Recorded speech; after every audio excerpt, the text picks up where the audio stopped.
Guys आज मैले curry बनाउँदै अहिले चाहिँ अनियन फ्राई गर्दैछु।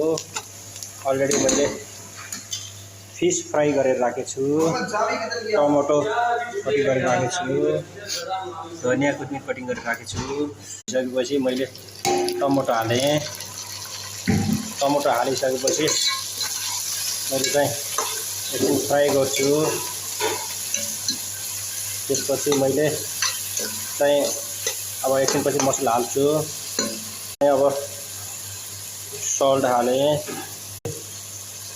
करी पाउडर हालेँ, अनि धनिया पाउडर हालेँ, अहिले फिस करी हालेँ, ब्ल्याक पेपर पाउडर,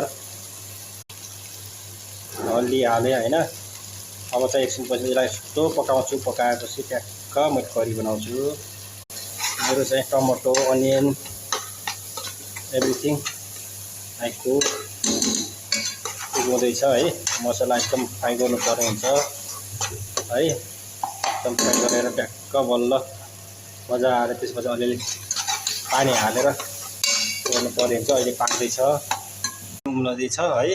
अब यहाँ मसलाहरू लगभग पाकिसक्यो, रातो भइसकेपछि तपाईँले पानी राख्नुपर्छ है त। म एकछिनपछि फेरि पानी राख्छु है। पानी राखेँ। अहिले करी चाहिँ गरम भएको छ। अब फिस राखेँ हैन। अब यो फिस राखिसकेँ है। यसलाई चाहिँ डुबाउनु पर्छ है। मैले मसला एकदम कमी खान्छु, त्यही भएर चाहिँ तपाईँलाई अलि नमिठो देख्न पनि सक्छ हैन। ढाकेँ हैन, एकछिन ढाक्छु मैले। 5 मिनटपछि यसलाई चाहिँ ओपन गर्नुपर्छ है। है ओपन गरेर मैले चाहिँ अब यो कोथमिर राख्छु ल। ट्याक्क यसलाई कोथमिरमा गर्नुहोस्, ट्याक्क लाएर।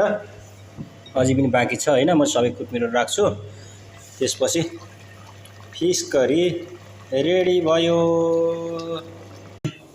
खानाको लागि चाहिँ तयार गरेका छौँ। पानी पनि राख्दैछौँ है, पानी ट्याक्क। त्यसपछि हामी चाहिँ ट्याक्कै यहाँ सम्धीको खाना यहाँ छ, मेरो यहाँ खाना छ। हामी त फेरि खाना दरो खान्छौँ नि फेरि। Thank you everybody.